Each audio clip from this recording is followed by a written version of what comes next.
giving you a voice. Making it loud our own way. Welcome to the fun. We need your help to keep fun loud, live, and independent. For just $1, you can be our boss at patreon.com/funfrc. Pledge your support in September and you'll be eligible to win a Cooler Master MS-120 keyboard and mouse set. We're going to do another throwback match coming up right now. We're going to kick it back to 2011, and we're going to head straight over to Einstein here.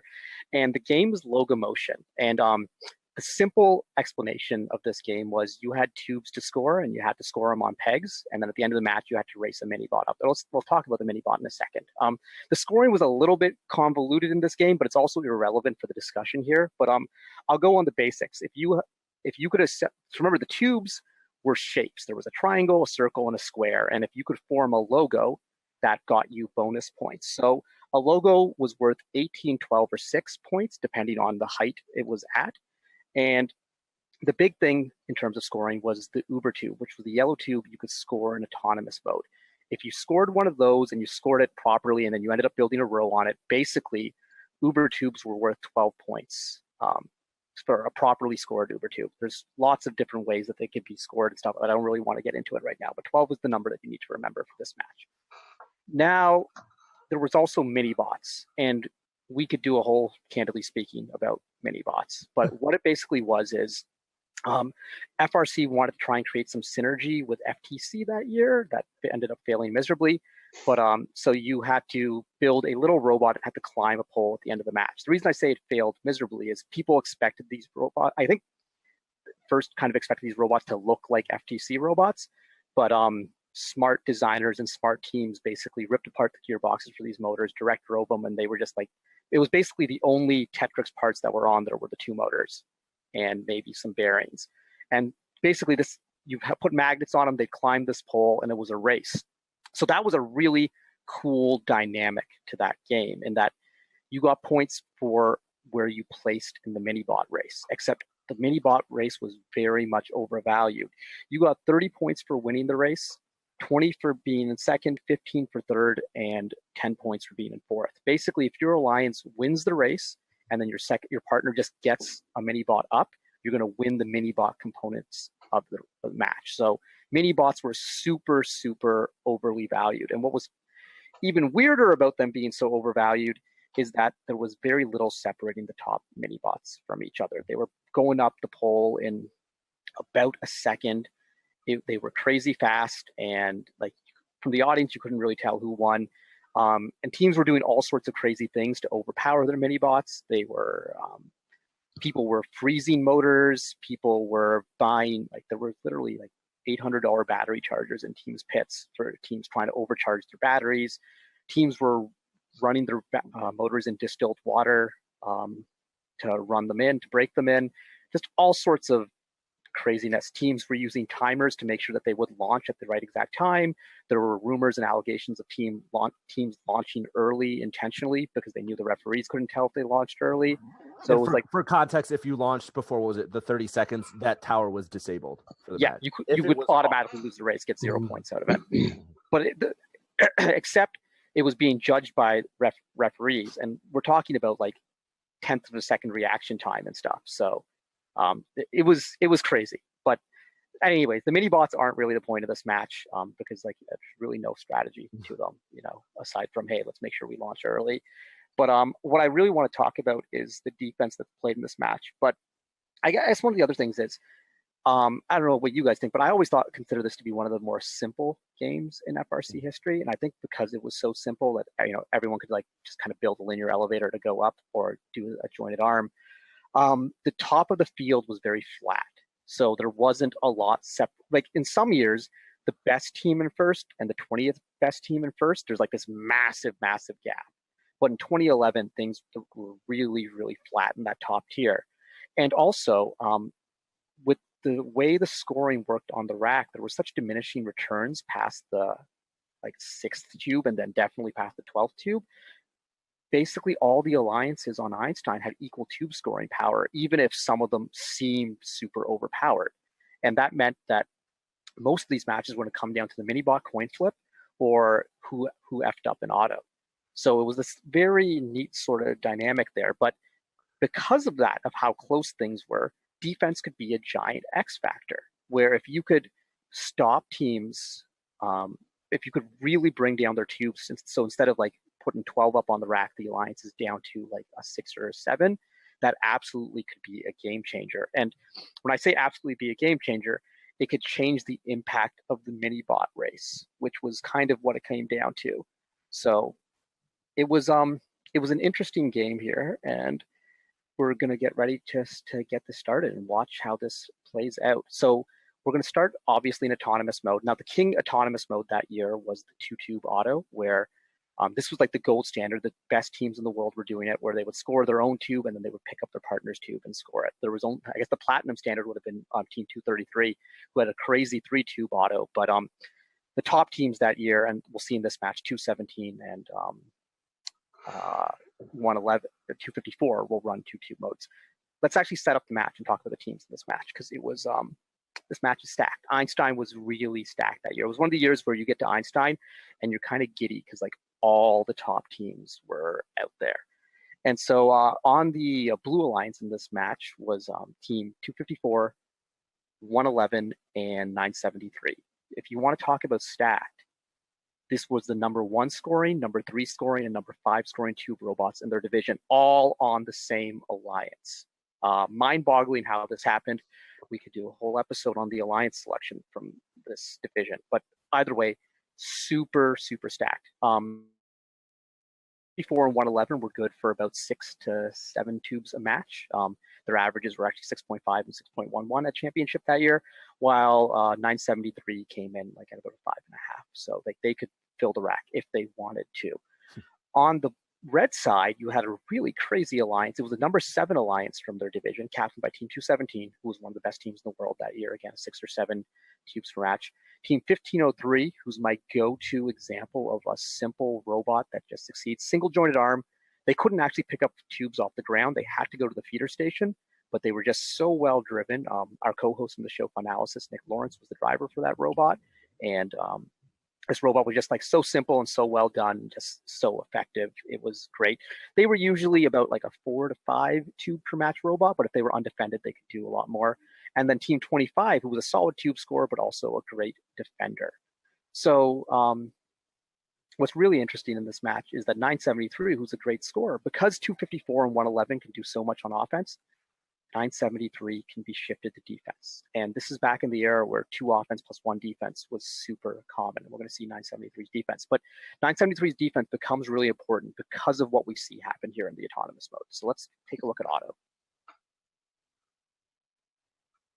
So as we see in auto, robots are going off, doing their thing, and 1 tube scored. So 254 and 217 are coming back for their second tubes. And 217 is good. 254 looked a little slow there, and they just missed their second tube in auto. So let's pause right now, and we see, as we talked about earlier, by missing that uber tube in auto, assuming that it's going to be optimally used, that's costing them 12 points.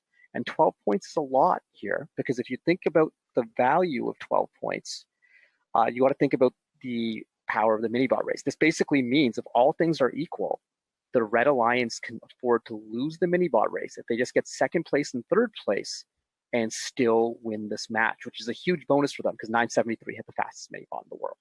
So suddenly Red's really in a good position. So how is Blue going to counter this?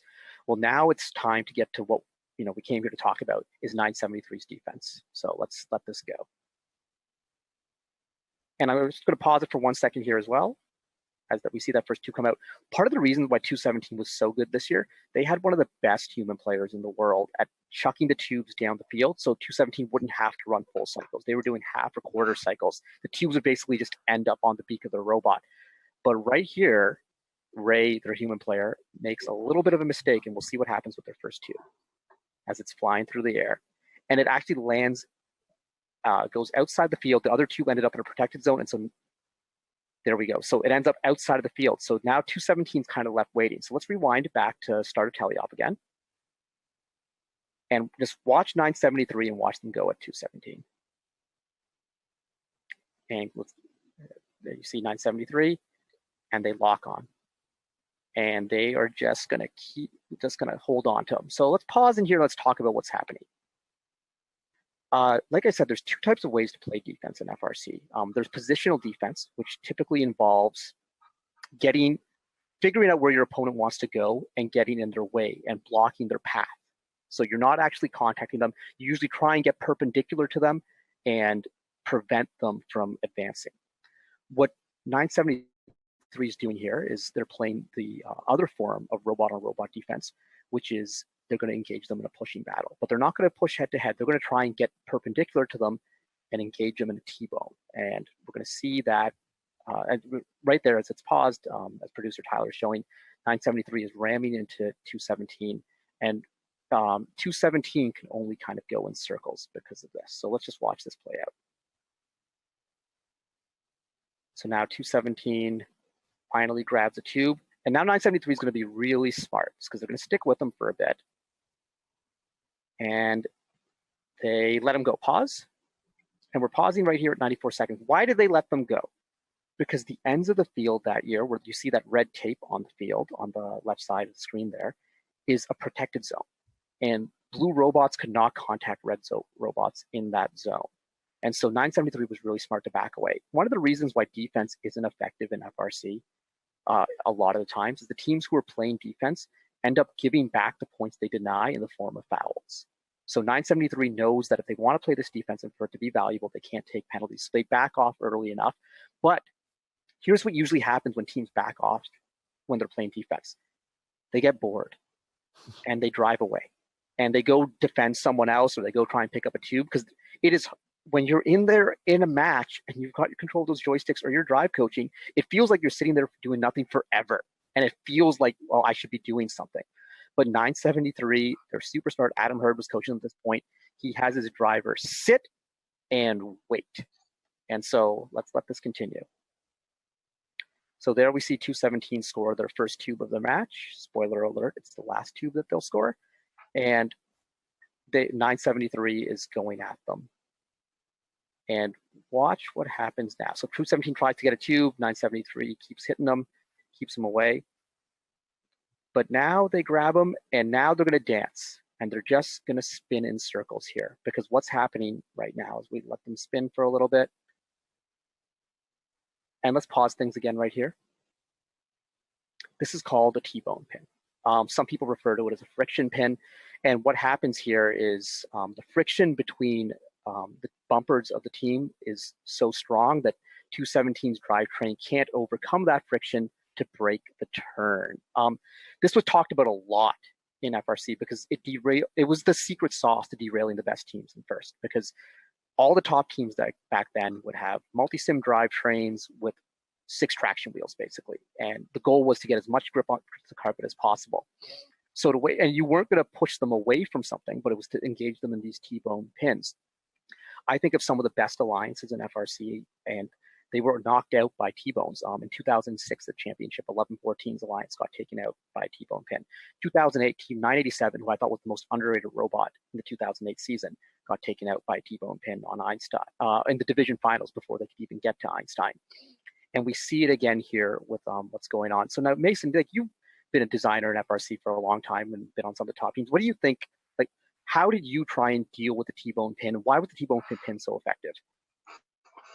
So we spent so much time thinking about how to get out of T-bones, because the best part of it is it's not a pin. You're not up against the wall, so there's no referee counting down for 5 seconds. You can get stuck in a T-bone for 30 seconds, for a minute, for 2 minutes out of a match. There's no stopping you on there. So it was critical that we find ways to get out of it. I mean, when I was working with 118, we were looking at all sorts of drop-down Omnis solution, H drives, wondering if we should go back to building crabs to get out of T-bones. It was so difficult to find a way to spin off of people there. And we ended up having to dial in our own custom-made wheels to try to get just the right amount of friction so that we were loose enough on the carpet that we could bounce off of people, but had enough traction to push when we wanted to. It was a whole design and engineering effort to try to find ways to get out of the T-bone. And ultimately, it just came down to tons of driver practice on not getting into T-bones, but we still got into them all the time, especially in 2011. Yeah, I mean, the best teams in first, that's the one thing that you would train your drivers on, was trying to get out of a T-bone, because you knew if you were a high-scoring robot that come the elimination rounds, people were coming at you with these. And so there was a lot of debate about what's the best way to try and get out. You try and, because like naturally you want to try and turn away from it, but turning away from the T-bone wasn't usually the most effective way. It was trying to turn into it and then spin your way out of it. But it was super hard. And once we finish this match, we'll talk about how FRC evolved. And I think this match was really the tipping point, because it was just so obvious to everyone. Like, remember, this was the era of 217's dominance, when they were by far one of the best teams in the world, and they're just getting eaten alive here. And it was just for this happening on the big stage, everyone was just like, whoa, how did that happen? And it really forced a lot of us to rethink how things are done in FRC. So let's let this match continue. And it's just 973 dominating. 1503 is doing a great job of just going back and forth and trying to cycle undefended here and trying to keep up. But with the 217 is not doing any scoring. And 25 is trying to defend 254 and 111, and it's just like they're trying to keep up here. So things are, so 217 finally, they get away. 973 sticks with them. They're going to try and drop a tube on. They end up dropping it here. Now, one of the failures of this game is that because the mini bots were so overpowered, teams would go park at the towers super, super early, which is what 217 does here. So they're just like, we're not going to even bother trying to score. Let's just try and get our mini bots up. And so now everyone's kind of pauses right here to line up for mini bots. And there's some last second scoring going on here as things come down to it. And again, this is the non-exciting points of the match. Mini bots go up at the 10-second point. Tubes being scored. Mini bots are up, and now the match actually ends when all 4 mini bots hit. So that's why the match ends at 7 seconds. So what ended up happening here is that the Blue Alliance ended up taking first and third in the mini bot race, and the Red Alliance ended up taking second and fourth. But if you look at the state of the tubes at the end of the match, there were 10 tubes put up by the Blue Alliance in Teleop, and only 7 for the Red Alliance. 6 of them by 1503 and 1 by 217. And so that ended up, those 3 extra tubes for Blue ended up making up for the tube that they missed in auto. So that kind of canceled out. It was actually tied going into the mini bot races because of the defense that was played.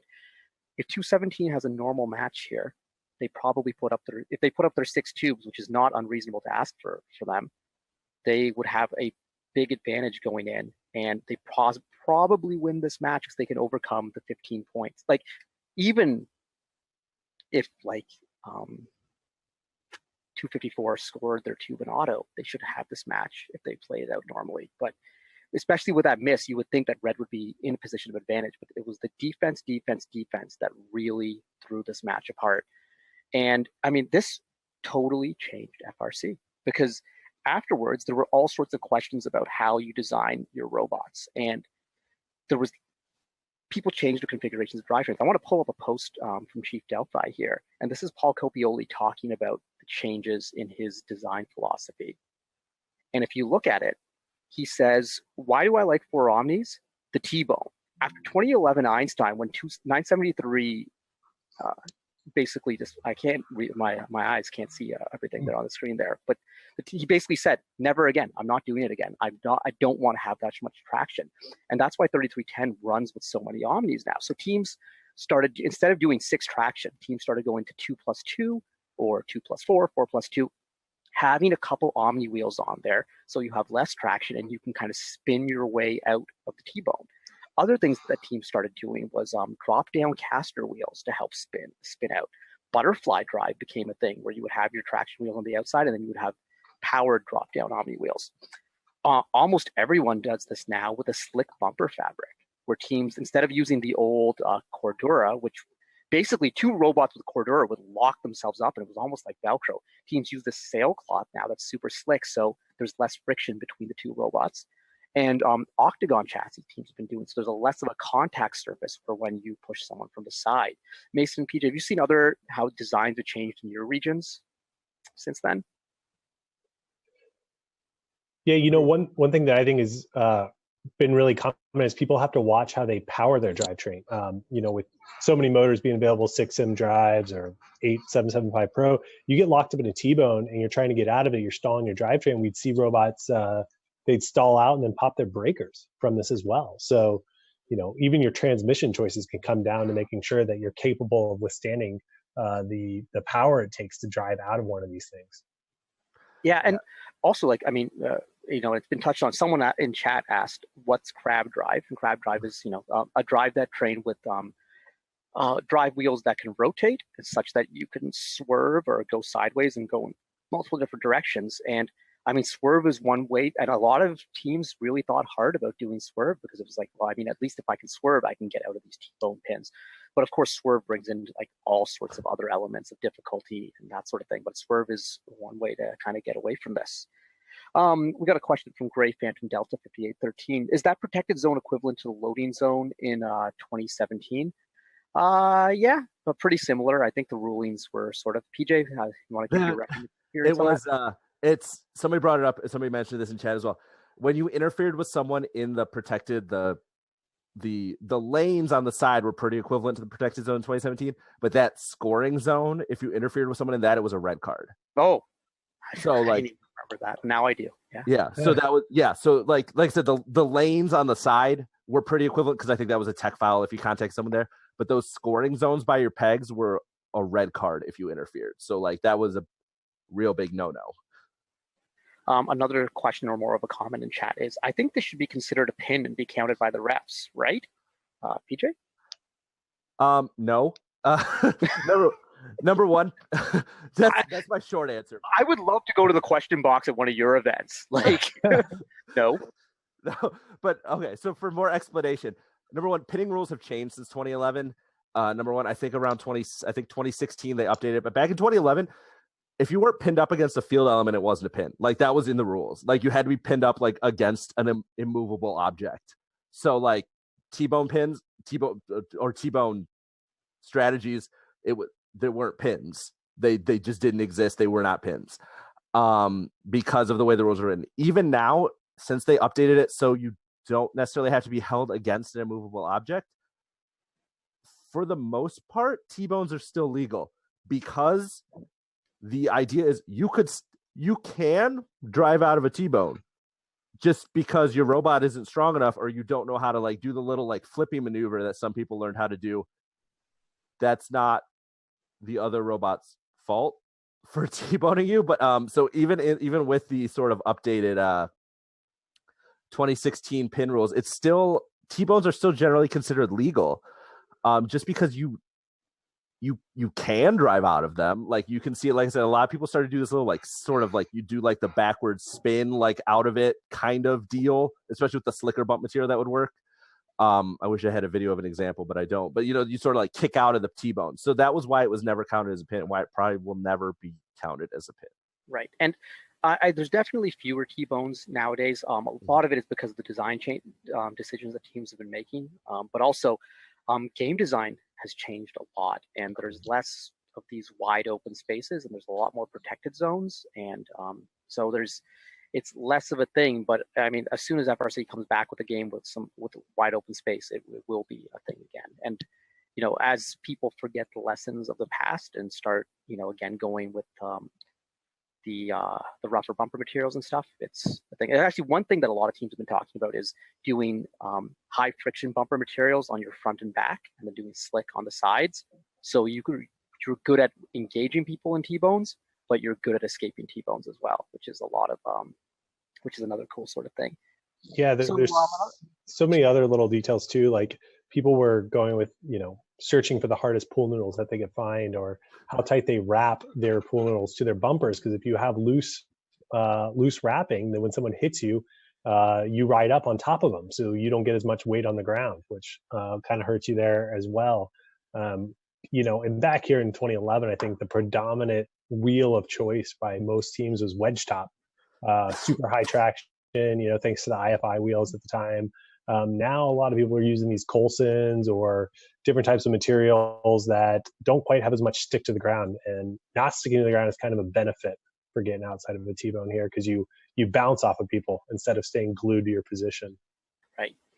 Another question we have: what about T-bone pinning your alliance partner's attacker? I mean, this is a move that is like we often call it the Gretzky, but basically where you defend the defender, and that's always a good way to counter defense. You know, where you just kind of engage in a multi-layered, where I'm T-boning you and they're T-boning me, and just try and create a mess or trying to get in there, and just definitely having a third robot kind of engage and try and gum things up there is always, well, not always, but usually. I mean, as many times as I've seen it work, I've also seen it go poorly, where it turns into a dog pile, and you kind of block your part. You're trying to free your partner, and blocking your partner's only escape route in the process. And as the defender, I like it because now I'm occupying the attention of two robots on that alliance, and there's only one left out there that's doing stuff.